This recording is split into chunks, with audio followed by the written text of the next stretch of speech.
ನಮಸ್ಕಾರ ಮಕ್ಕಳೇ. ಇವತ್ತಿನ ಒಂದು ವಿದ್ಯಾಶಕ್ತಿಯ ಗಣಿತದ ಕ್ಲಾಸಿಗೆ ಸ್ವಾಗತ. ಸೊ ಇವತ್ತಿನ ಕ್ಲಾಸಲ್ಲಿ ಮಕ್ಕಳೇ ನಮ್ಮ ಒಂದು ಚಾಪ್ಟರ್ ಅನ್ನ ಮುಂದುವರಿಸೋಣ. ಅದಕ್ಕಿಂತ ಮುಂಚೆ ಎಲ್ರಿಗೂ ಸಂಕ್ರಾಂತಿ ಹಬ್ಬದ ಹಾರ್ದಿಕ ಶುಭಾಶಯಗಳು. ಹೌದಾ? ಮೊದಲನೇ ವರ್ಷದ ಮೊದಲನೇ ಹಬ್ಬ ಎಲ್ರಿಗೂ ಒಳ್ಳೇದಾಗ್ಲಿ. ಎಲ್ರು ಒಂದು ಸೂರ್ಯನ ಇಲ್ಲಿ ಏನಾಗುತ್ತೆ, ಸಂಕ್ರಾಂತಿ ಹಬ್ಬ ನಾವು ಯಾಕೆ ಆಚರಣೆ ಮಾಡ್ತೀವಿ ಮಕ್ಕಳೇ? ಸಂಕ್ರಾಂತಿ ಹಬ್ಬದಲ್ಲಿ ಏನಾಗುತ್ತೆ ಹೇಳ್ಬೋದಾ ಯಾರಾದ್ರೂ? ಸಂಕ್ರಾಂತಿ ಹಬ್ಬದಲ್ಲಿ ಏನಾಗುತ್ತೆ? ಸೊ ಯಾವತ್ತಾದ್ರೂ ನಿಮ್ಮ ಪೇರೆಂಟ್ಸಿಗೆ ಕೇಳಿದಿರಾ ಸಂಕ್ರಾಂತಿ ಯಾಕೆ ನಾವು ಆಚರಣೆ ಮಾಡ್ತೀವಿ ಅಂತ? ಆ ಯಾಕಂದ್ರೆ ಇದು ನಮ್ಮ ಒಂದು ಚಳಿಗಾಲದ ಏನಾಗುತ್ತೆ, ಆ ಸೀಸನ್ ಮುಕ್ತಾಯವಾಗ್ತದೆ. ನಂತರ ನಮ್ಮ ಸೂರ್ಯ ದೇವನಿಗೆ ನಾವ್ ಏನ್ ಮಾಡ್ತೀವಿ ಇಲ್ಲಿ ನಮಸ್ಕರಿಸುತ್ತಾ ಅವರಿಗೆ ನಾವು ಬರಮಾಡ್ಕೊಳ್ತೀವಿ. ಹಾಗಾಗಿ ಇವತ್ತಿನ ಅಂದ್ರೆ ಹಬ್ಬ ಇರೋದು ಇವತ್ತು ಮತ್ತು ನಾಳೆ, ಹೌದಲ್ಲ? ಸೊ ನಾಳೆಯಿಂದ ಸೂರ್ಯನ ಒಂದು ಏನ್ ಚಾಲು ಆಗುತ್ತೆ, ಬಿಸಿಲು ಚಾಲು ಆಗುತ್ತೆ. ಹೌದಾ? ಸೊ ಈ ಒಂದು ಹಬ್ಬನ ಹಲವಾರು ಪ್ರದೇಶಗಳಲ್ಲಿ ಅಂದ್ರೆ ನಮ್ಮ ಒಂದು ಏನ್ ಕಂಟ್ರಿ ಇದೆಯಲ್ಲ, ನಮ್ಮ ದೇಶದಲ್ಲಿ ಹಲವಾರು ಬೇರೆ ಬೇರೆ ರಾಜ್ಯಗಳಲ್ಲಿ ಅಥವಾ ಸ್ಟೇಟ್ಸ್ ಅಲ್ಲಿ ಬೇರೆ ಬೇರೆ ಹೆಸರಿಂದ ನಾವು ಸಂಕ್ರಾಂತಿನ ಕರಿತೀವಿ. ಹೌದಾ? ತಮಿಳ್ನಾಡಿನಲ್ಲಿ ಪೊಂಗಲ್ ಅಂತಾರೆ, ಆಸಾಮಲ್ಲಿ ಬಿಹು ಅಂತಾರೆ. ನಂತರ ಆ ಗುಜರಾತ್ ಅಲ್ಲಿ ಉತ್ತರಾಯಣ ಸಂಕ್ರಾಂತಿ ಅಂತನೂ ಕರೀತಾರೆ. ಹೌದಾ? ಮಹಾರಾಷ್ಟ್ರದಲ್ಲಿ ಮಕರ ಸಂಕ್ರಾಂತಿ ಅಂತ ಹೇಳ್ತಾರೆ. ಹೌದಾ? ಸೊ ಎಲ್ಲ ಕಡೆನೂ ಈ ಒಂದು ಹಬ್ಬವನ್ನ ಆಚರಿಸ್ತಾರೆ. ಅದರ ಅರ್ಥ ಹಳೇದನ್ನ ಎಲ್ಲ ಬಿಟ್ಟು ಹೊಸದ ಕಡೆ ನಾವು ಪ್ರಾರಂಭ ಮಾಡಬೇಕು, ಮುಂದುವರಿಬೇಕು. ಹೊಸ ವರ್ಷ ಎಲ್ಲರಿಗೂ ಏನಾಗ್ಬೇಕು, ಒಳ್ಳೆಯದನ್ನ ಬರಮಾಡಿಕೊಳ್ಬೇಕು ಅಂತ ನಾವು ಈ ಒಂದು ಹಬ್ಬವನ್ನ ಆಚರಣೆ ಮಾಡ್ತೀವಿ. ಓಕೆ? ಸೊ ಎಸ್, ಎಲ್ರಿಗೂ ಹಬ್ಬದ ಶುಭಾಶಯನ್ನು ನೀಡುತ್ತಾ ಐ ಹೋಪ್ ಎಲ್ರು ಚಂದಾಗಿ ನೀವು ಫೆಸ್ಟಿವಲ್ ಹಬ್ಬವನ್ನ ಆಚರಣೆ ಮಾಡ್ತೀರಿ, ಎಲ್ರು ಆರಾಮಿದ್ದೀರಿ ಅಂತ ಅನ್ಕೊಂತ ನಮ್ಮ ಒಂದು ಚಾಪ್ಟರ್ ಅನ್ನ ಕಡೆ ಹೋಗೋಣ ಅಂತ. ಹೌದಾ? ಸೊ ಯಾವ ಚಾಪ್ಟರ್ ಮೇಲೆ ಚರ್ಚೆ ಮಾಡ್ಲಿಕ್ಕತ್ತಿದ್ವಿ ನಾವು? ಬೀಜೋಕ್ತಿಗಳು. ಹೌದಲ್ಲ? ಎಸ್. ಈಗಾಗ್ಲೇ ಹೋದ ಕ್ಲಾಸ್ ಅಲ್ಲಿ ಏನನ್ನ ನೋಡಿದ್ವಿ ಮಕ್ಳೇ? ನಾವು ಏಕಪದೋಕ್ತಿಗಳು, ದ್ವಿಪದೋಕ್ತಿಗಳು ಮತ್ತು ಬಹುಪದೋಕ್ತಿಗಳು ಯಾವ್ಯಾವು, ಅದರ ಅರ್ಥ ಯಾವುದು, ಆಮೇಲೆ ಅದನ್ನ ಯಾವ ರೀತಿ ನೀವು ಕ್ಲಾಸಿಫೈ ಮಾಡ್ತೀರಿ, ಕೊಟ್ಟಂತ ಒಂದು ಬೀಜ ಪದಗಳನ್ನ ಏಕಪದೋಕ್ತಿ, ದ್ವಿಪದೋಕ್ತಿ ಮತ್ತು ಬಹುಪದೋಕ್ತಿ ಅಂತ ಯಾವ ರೀತಿ ನೀವು ಡಿಫ್ರೆನ್ಶಿಯೇಟ್ ಮಾಡ್ತೀರಿ ಅಥವಾ ಕ್ಲಾಸಿಫೈ ಮಾಡ್ತೀರಿ. ಹೌದಾ? ಅದನ್ನ ನೋಡ್ಕೊಂಡ್ವಿ. ಇವತ್ತು ನಾವು ಏನು ನೋಡೋದು, ಏನು ಕಲಿಯೋದು ಅಂದ್ರೆ ಬೀಜೋಕ್ತಿಗಳ ಸಂಕಲನ ಮತ್ತು ವ್ಯವಕಲನ ಬಗ್ಗೆ ಕಲಿಯೋಣ ಅಂತ. ಬೀಜೋಕ್ತಿಗಳ ಸಂಕಲನ ಮತ್ತು ವ್ಯವಕಲನ.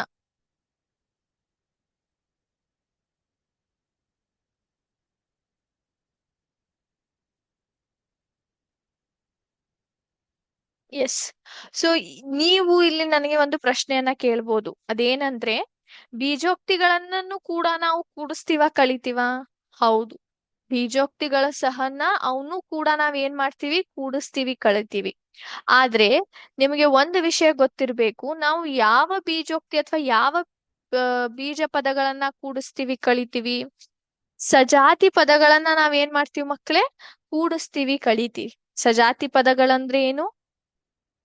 ಒಂದೇ ರೀತಿ ಇರುವಂತಹ ಬೀಜ ಪದಗಳು. ಹೌದಾ? ನಮ್ಮ ಏನು ಬೀಜೋಕ್ತಿ ಇರುತ್ತಲ್ಲ, ಆ ಬೀಜೋಕ್ತಿಯಲ್ಲಿ ಒಂದೇ ರೀತಿಯನ್ನ ಹೊಂದಿರುವಂತಹ ಒಂದು ಬೀಜ ಪದಗಳನ್ನ ನಾವು ಸಜಾತಿ ಪದಗಳನ್ನ ಕರಿತೀವಿ. ಸೊ ಕೇವಲ ಸಜಾತಿ ಪದಗಳನ್ನ ನಾವ್ ಏನ್ ಮಾಡಬಹುದು, ಕೂಡಿಸಬಹುದು, ಕಳಿಬಹುದು. ಸೊ ಉದಾಹರಣೆಗೆ ನಾನಿಲ್ಲಿ ಮೊದಲಿಗೆ ಬಾರಿಗೆ ತೋರಿಸ್ತೀನಿ ನೋಡಿ ನಿಮ್ಗೆ. ಸೊ ಮೊದಲಿಗೆ 3x+4x ಅಂತ ತಗೊಂಡೆ ನಾನು. 3x+4x. ಹೌದಾ? 3x ಮತ್ತು 4x. ಸೊ ನೀವು ಎರಡು ಇಲ್ಲಿ ಗಮನಿಸಿದ್ರೆ 3 ಜೊತೆ ಯಾವ ಒಂದು ಬೀಜ ಪದ ಇಲ್ಲಿ x ಇದೆ, ಇಲ್ಲಿ 4ರ ಜೊತೆಗೆ ಯಾವ್ದಿದೆ, x ಇದೆ. ಸೊ ಎರಡು ಏನಾದವು, ಸಜಾತಿ ಪದಗಳಾದವು ಅಲ್ಲ, ಯಾಕಂದ್ರೆ ಒಂದೇ ರೀತಿ ಇರುವಂತಹ ಒಂದು ಬೀಜ ಪದಗಳನ್ನ ಹೊಂದಿದೆ ಇದು. ಆಮೇಲೆ ಇದು ಯಾವ ಒಂದು ಪದಗಳಲ್ಲಿ ಬರುತ್ತಾ, ಏಕಪದೋಕ್ತಿನ, ದ್ವಿಪದೋಕ್ತಿನ ಅಥವಾ ತ್ರಿಪದೋಕ್ತಿನ? ಇದು ಒಂದು ದ್ವಿಪದೋಕ್ತಿಯಾಗಿದೆ. ಯಾಕಂದ್ರೆ ಇಲ್ಲಿ ಎರಡು ಬೀಜ ಪದಗಳಿದಾವೆ ಅಥವಾ ಎರಡು ಪದಗಳಿರುವಂತ ಇರುವುದರಿಂದ ನಾವು ಅದನ್ನ ಏನಂತ ಕರಿತೀವಿ ಮಕ್ಕಳೇ? ಅದಕ್ಕೆ ನಾವು ದ್ವಿಪದೋಕ್ತಿ ಅಂತ ಕರಿತೀವಿ. ಹೌದಾ? ಏನಂತ ಕರಿತೀವಿ? ದ್ವಿಪದೋಕ್ತಿ.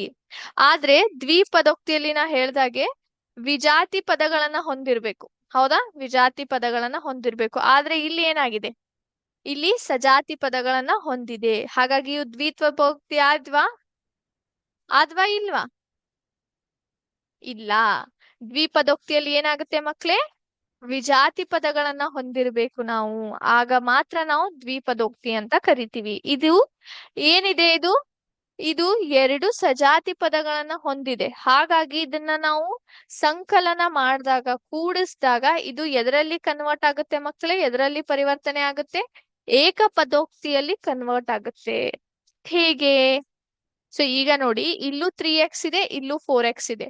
ಸೊ ನಾನೇನ್ ಮಾಡ್ತೀನಿ, ಮೊದ್ಲಿಗೆ ಇಲ್ಲಿ ಏನಿದು ನ್ಯೂಮರಿಕಲ್ ಟರ್ಮ್ಸ್ ಇದಾವಲ್ಲ, ಹೌದಾ, ನಮ್ ಸಂಖ್ಯೆಗಳ ಒಂದು ಏನ್ ಕೊಟ್ಟಿದಾರಲ್ಲ ಅವನ್ನ ಒಂದ್ ಕಡೆ ಇಟ್ಕೋತೀನಿ.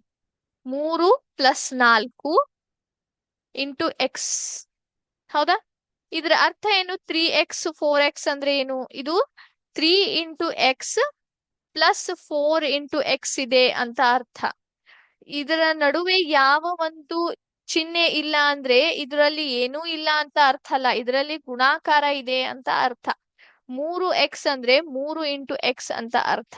4x ಅಂದ್ರೆ 4x ಅಂತ ಅದರ ಅರ್ಥ. ಹಾಗಾಗಿ 3 ಮತ್ತು 4 ಎರಡು ಏನ್ ನ್ಯೂಮರಿಕಲ್ ನಂಬರ್ಸ್ ಇದಾವಲ್ಲ ಅವನ್ನ ಒಂದ್ ಕಡೆ ತಗೋತೀನಿ, ಬ್ರಾಕೆಟ್ ಹಾಕಿ x ಅಂತ ಬರಿತೀನಿ. ಇದ್ರ ಅರ್ಥ ಮತ್ತೆ 3+4 ಇಂಟು ಎಕ್ಸ್ ಇದೆ ಅಂತ ಅರ್ಥ. ಇಲ್ಲಿ ಏನೂ ಇಲ್ಲ ಅಂದ್ರೆ ಇಂಟು ಇದೆ ಅಂತ ಅರ್ಥ. ತಿಳಿತಾ ಮಕ್ಳೇ? ಸೊ ಈಗ 3+4 ಮಾಡ್ರಿ, ಎಷ್ಟು ಬಂತು? 3+4 ಮಾಡಿದಾಗ ಎಷ್ಟು ಬರುತ್ತೆ? 3+4, ಅದು ಎಸ್ 7x ಬಂತು. ಸೊ ನಮ್ಮ ಉತ್ತರ ಏನಿತ್ತು? 3x+4x ಮಾಡಿದಾಗ ನಮ್ಮ ಉತ್ತರ 7x ಬಂತು. ಹೀಗಾಗಿ ಇದು ಒಂದೇ ಬೀಜ ಪದ ಆಯ್ತು. ಹಾಗಾಗಿ ಇದಕ್ಕೆ ಏಕಪದೋಕ್ತಿ ರೂಪ ಅಂತ ನಾವು ಕರಿತೀವಿ. ಓಕೆ, ಸೊ ಎರಡನೇದ್ ಮಾಡೋಣವಾ? 8xy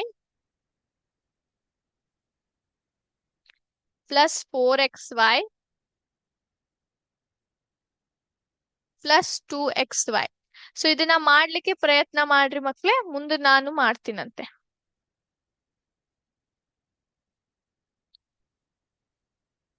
ಮಾಡ್ರಿ, ನೀವು ಮಾಡಿದ್ಮೇಲೆ ನಾನ್ ಮಾಡಿ ನಿಮಗೆ ತೋರಿಸ್ತೀನಂತೆ.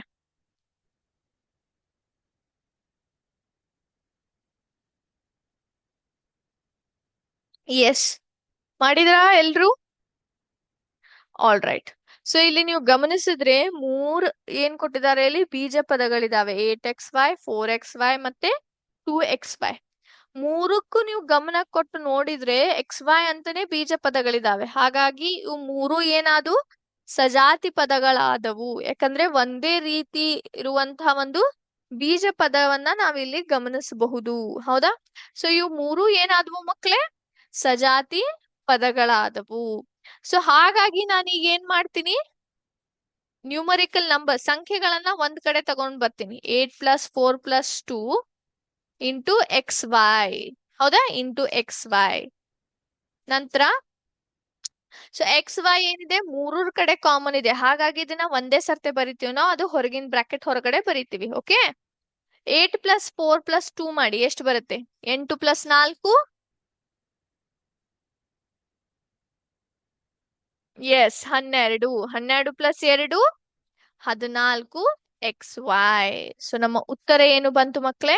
14xy. ಓಕೆ, ಈಗ ಮತ್ತೊಂದು ಮಾಡೋಣಂತ.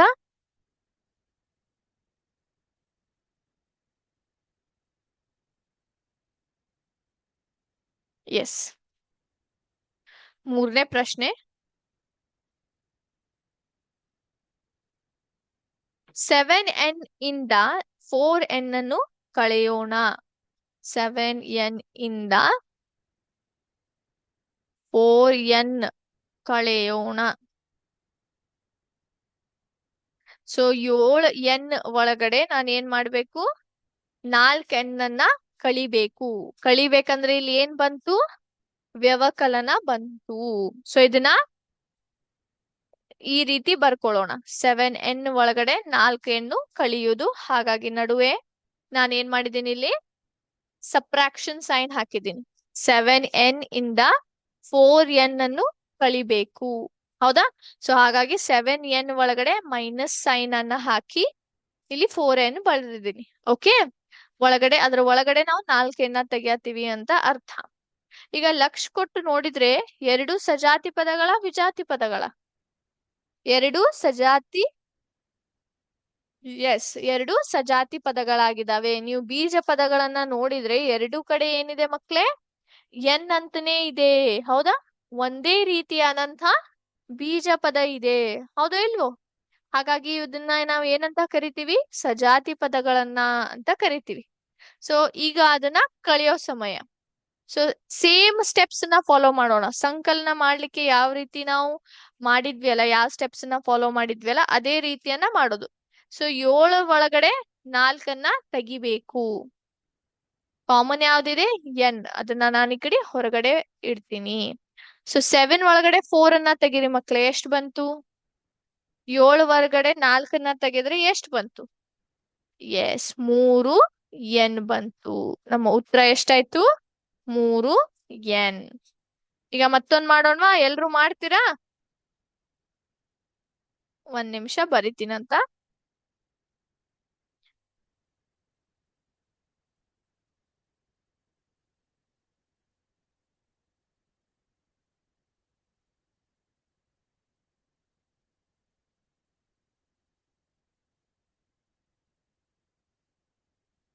ಸೊ ಏನಿದೆ ಪ್ರಶ್ನೆ? 3a ಮೈನಸ್ ಬಿ ಪ್ಲಸ್ 4 ರಿಂದ a ಮೈನಸ್ ಬಿ ಅನ್ನು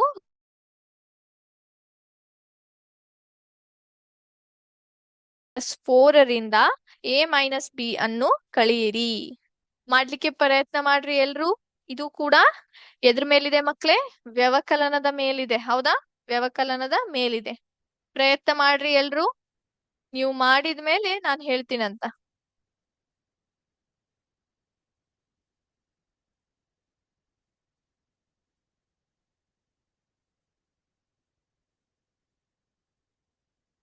ಎಸ್, ಪ್ರಯತ್ನ ಮಾಡ್ಬೇಕು. ಪ್ರತಿಯೊಬ್ರು ನಿಮ್ಮ ಬುಕ್ಕಿನಲ್ಲಿ ಇದನ್ನ ಸಾಲ್ವ್ ಮಾಡ್ಬೇಕು.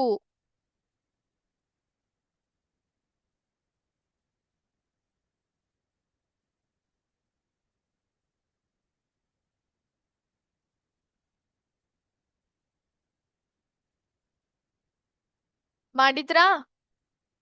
ಬಂತ ಉತ್ತರ? ಮಾಡ್ರಿ. ಓಕೆ, ಮಾಡಿದ್ರಾ? All right. ಈಗ ನಾನ್ ಮಾಡ್ತೀನಂತ. ನೀವು ಕೊಟ್ಟಂತ ಉತ್ತರ ಅಂದ್ರೆ ಬಿಡಿಸಿದಂತ ಉತ್ತರವನ್ನ ಎಲ್ರು ಚೆಕ್ ಮಾಡ್ಬೇಕು. 3a ಮೈನಸ್ ಬಿ ಪ್ಲಸ್ 4 ರಿಂದ a ಮೈನಸ್ ಬಿ ಅನ್ನು ಕಳೆಯಿರಿ. ಅದರ ಅರ್ಥ ಏನ್ ಹೇಳಿ ಮಕ್ಳೇ? 3a ಮೈನಸ್ ಬಿ ಪ್ಲಸ್ 4 ಒಳಗಡೆ ನಾವ್ ಏನನ್ನ ಕಳಿಬೇಕು? a ಮೈನಸ್ ಬಿ ಅನ್ನ ಇದ್ರ ಒಳಗಡೆ ಕಳಿಬೇಕು ಅಂತ ಅರ್ಥ.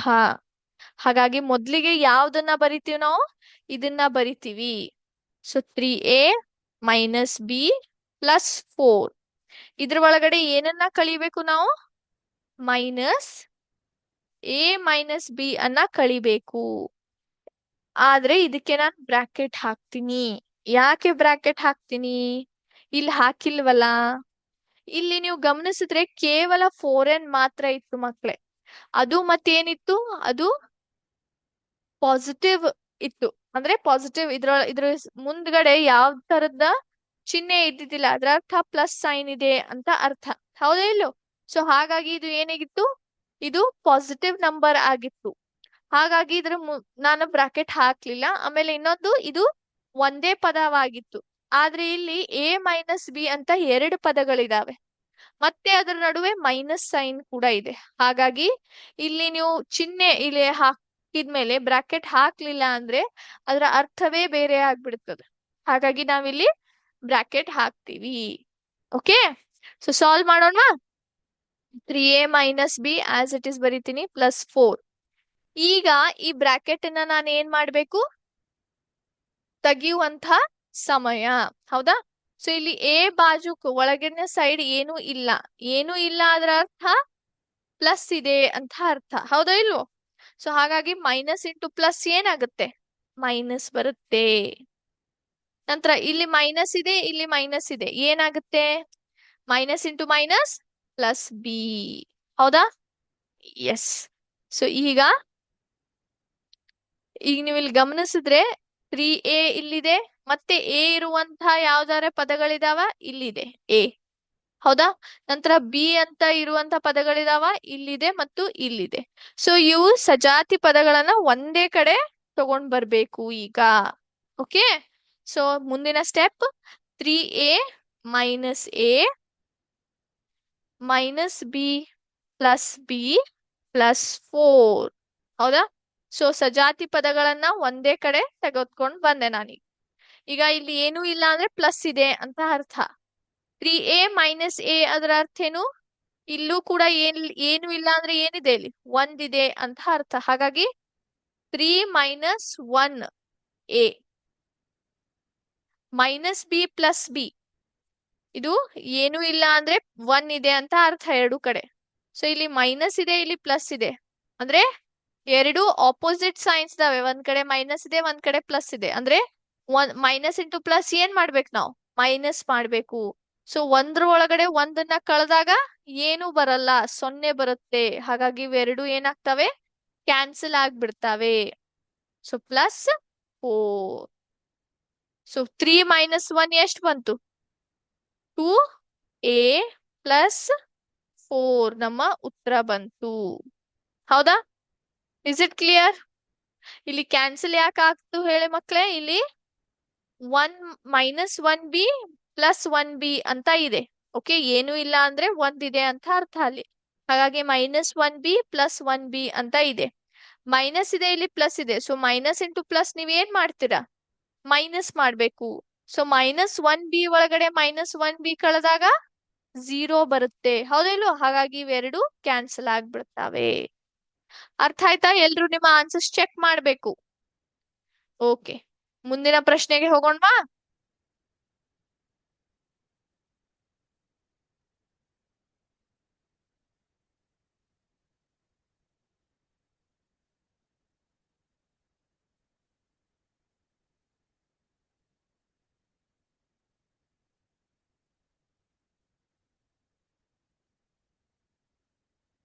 Twelve m square minus 9m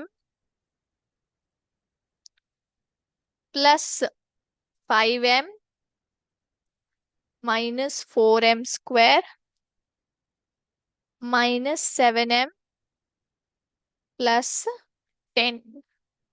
ಇದನ್ನ ನಾವು ಬಿಡಿಸ್ಬೇಕು ಈಗ. 12m square minus 9m plus 5m minus 4m square minus 7m plus 10. So ಇದನ್ನ ಬಿಡಿಸ್ಬೇಕು. ಹೌದಾ? ಸೊ ಯಾವತ್ತು ಈ ರೀತಿ ಬಹಳಷ್ಟು ಬೀಜ ಪದಗಳನ್ನ ಕೊಟ್ಟಿರಬೇಕಾದ್ರೆ ಅವಾಗ ನೀವ್ ಹೇಗೆ ಬಿಡಿಸ್ತೀರಿ? ಈಗ ತಕ್ಷಣ ನಿಮಗ್ ತೋರಿಸಿದೆ ನಾನು. ನೀವು ಒಂದೇ ರೀತಿಯಾಗಿ ಇರುವಂತಹ ಪದಗಳನ್ನ ಅಂದ್ರೆ ಸಜಾತಿ ಪದಗಳನ್ನ ಒಂದು ಕಡೆ ತೆಗೆದುಕೊಂಡು ಬರ್ಬೇಕು. ನಂತರ ಏನ್ ಮಾಡ್ಬೇಕು? ಪ್ಲಸ್ ಇದ್ರೆ ಪ್ಲಸ್ ಮಾಡ್ಬೇಕು, ಮೈನಸ್ ಇದ್ರೆ ಮೈನಸ್ ಮಾಡ್ಬೇಕು. ಈಗ ಒಂದೇ ರೀತಿಯ ಸಜಾತಿ ಪದಗಳಂದ್ರೆ ಯಾವ್ಯಾವ ಬರ್ತಾವೆ? ಈಗ ಇಲ್ಲಿ 12m ಸ್ಕ್ವೇರ್ ಇದೆ ಮಕ್ಳೇ. ಸೊ ಎಂ ಸ್ಕ್ವೇರ್ ಮತ್ತೆ ಎಲ್ಲಿದೆ? ಇಲ್ಲಿದೆ ನೋಡಿ, 4m ಸ್ಕ್ವೇರ್. ಇವೆರಡು ಒಂದೇ ಸಜಾತಿ ಪದಗಳಾದವು. ನೆಕ್ಸ್ಟ್ 9m ಮತ್ತೆ 5m ಇದೆ. ಹೌದಾ? ನಂತರ ಇಲ್ಲಿ 7m ಅಂತ ಇದೆ. ಹೌದಾ? ಸೊ ಇವೆಲ್ಲ ಏನಾದವು? ಒಂದೇ ರೀತಿಯಾದಂತಹ ಪದಗಳಾದವು, ಸಜಾತಿ ಪದಗಳಾದವು. ಹೌದಾ? ಸೊ ಇದನ್ನ ಇವೆಲ್ಲ ಪದಗಳನ್ನ ಒಂದ್ ಕಡೆ ಗುಂಪು ಮಾಡ್ಕೊಂಡು ನಂತರ ನಾವು ಸಾಲ್ವ್ ಮಾಡ್ಬೇಕು. ಅದ್ ಹೇಗೆ? ಮೊದ್ಲಿಗೆ 12m ಸ್ಕ್ವೇರ್, ನಂತರ minus 4m square minus 9m plus 5m minus 7m plus 10. ಹೌದಾ? ಇವನ್ನ ಒಂದೇ ಕಡೆ ನಾನು ಏನ್ ಮಾಡ್ಕೊಂಡೆ? ಇಲ್ಲಿ ಗುಂಪಾಗಿ ಮಾಡ್ಕೊಂಡ್ಬಿಟ್ಟೆ. ಸೊ ಇದ್ರ ಮುಂದ್ಗಡೆ ಯಾವ ಒಂದು ಚಿಹ್ನೆ ಇರುತ್ತಲ್ಲ ಆ ಚಿಹ್ನೆ ಸಮೇತ ನೀವು ಬರಿಬೇಕಿಲ್ಲಿ. ತಿಳಿಯಾತದ? ಮೈನಸ್ 4m ಸ್ಕ್ವೇರ್ ಇದೆ, ಹಾಗಾಗಿ ಇಲ್ಲಿ ಮೈನಸ್ 4m ಸ್ಕ್ವೇರ್ ಅಂತ ಬರ್ದಿದ್ದೀನಿ. Minus 9m plus 5m minus 7m plus 10. ಹೌದಾ? ಈಗ ಮುಂದ 12 ಮೈನಸ್ 4m ಸ್ಕ್ವೇರ್.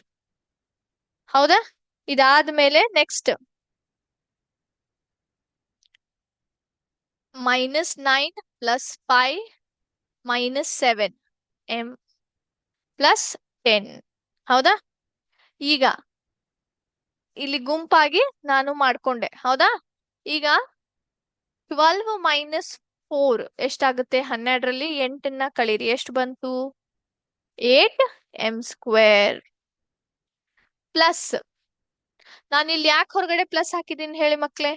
ಯಾಕಂದ್ರೆ ನೀವು ಇದು ಬ್ರಾಕೆಟ್ ತೆಗೆದ್ರಿ ಅಂದ್ರೆ ಪ್ಲಸ್ ಇಂಟು ಮೈನಸ್ ತಿರ್ಗಾ ನಿಮ್ಗೆ ಮೈನಸ್ಸೇ ಬರುತ್ತೆ. ಹಾಗಾಗಿ ಯಾವತ್ತೂ ನಾವು ನಡುವೆ ಪ್ಲಸ್ಸೇ ಹಾಕ್ತಿವಿ. ಸೊ ಮೈನಸ್ ಸೈನ್ ಎರಡಿದಾವೆ ಇಲ್ಲಿ, -9 ಮತ್ತೆ -7 ಅಂತ. ಸೊ ಎರಡು ಮೈನಸ್ ಇದ್ದಾಗ ಏನಾಗುತ್ತೆ? ಮೈನಸ್ ಇಂಟು ಮೈನಸ್ ಪ್ಲಸ್ ಆಗುತ್ತೆ. ಸೊ 9 + 7 ಮಾಡ್ರಿ. ಎಷ್ಟು ಬಂತು? 9 + 7. 9 + 7 ಎಷ್ಟು ಬರುತ್ತೆ?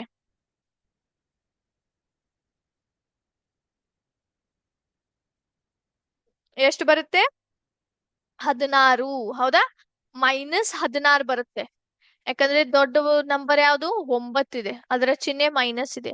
So -16 + 5. So minus into plus ಏನ್ ಮಾಡ್ಬೇಕು ನಾವು? ಮೈನಸ್ ಮಾಡ್ಬೇಕು.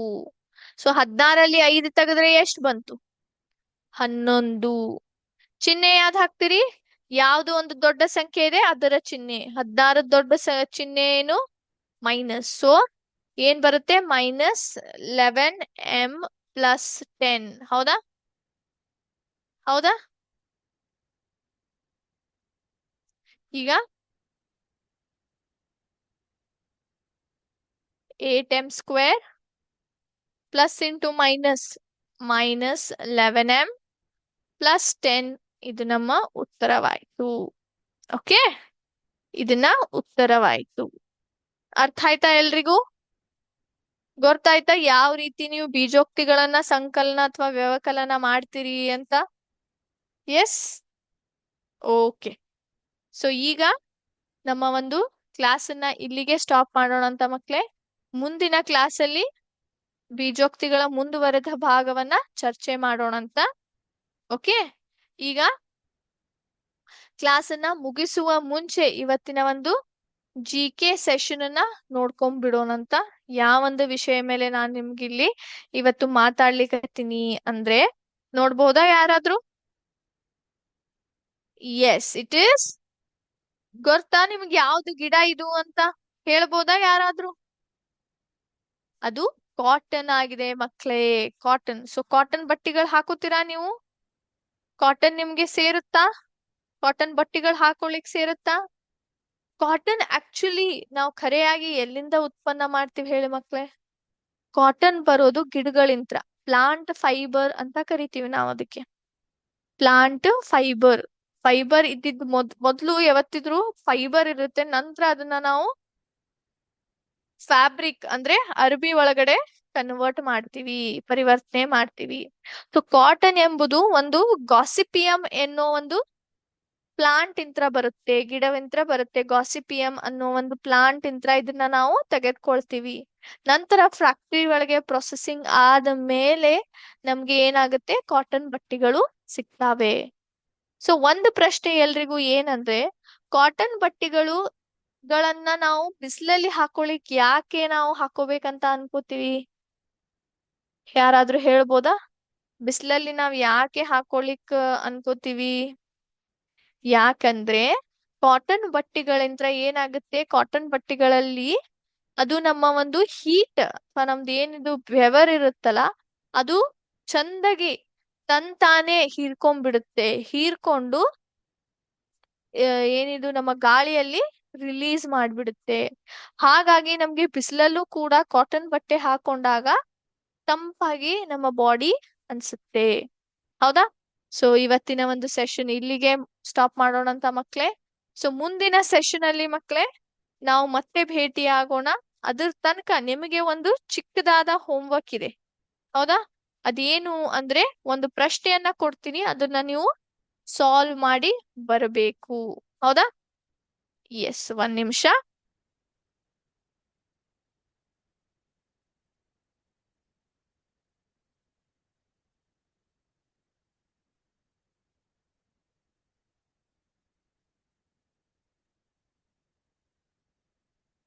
ಸೊ ಈ ಒಂದು ಪ್ರಶ್ನೆ ಎಲ್ರು ಸಾಲ್ವ್ ಮಾಡ್ಕೊಂಡು ಬರ್ಬೇಕು.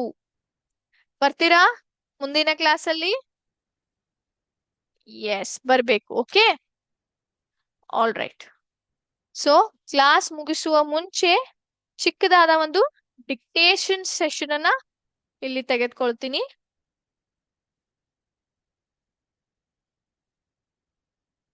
ಎಸ್, ಸೊ ಎಲ್ರು ಈ ರೀತಿ ನಂಬರ್ಸ್ ಸಂಖ್ಯೆಗಳನ್ನ ಹಾಕೋಬೇಕು. 1 2 3 4 5 ಅಂತ ಡಿಕ್ಟೇಷನ್ ಈಗ ಕೊಡ್ತೀನಂತೆ.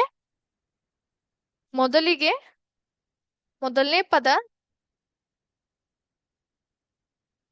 ಸಜಾತಿ. ಮೊದಲನೇ ಪದವೇನು? ಸಜಾತಿ. ಮೊದಲನೇ ಪದ ಸಜಾತಿ. ಎರಡನೇ ಪದ ವಿಜಾತಿ. ಎರಡನೇ ಪದ ವಿಜಾತಿ. ಮೂರನೇ ಪದ ಕಳೆಯಿರಿ. ಮೂರನೇ ಪದ ಕಳೆಯಿರಿ. ಕಳೆಯಿರಿ. ನಾಲ್ಕನೇ ಪದ ಸಹಾಯ. ಸಹಾಯ. ಐದನೇ ಪದ ವಿಲೋಮ. ವಿಲೋಮ. ಮೊದಲನೇ ಪದ ಸಜಾತಿ. ಎರಡನೇ ಪದ ವಿಜಾತಿ. ಮೂರನೇ ಪದ ಕಳೆಯಿರಿ. ಕಳೆಯಿರಿ. ನಾಲ್ಕನೇ ಪದ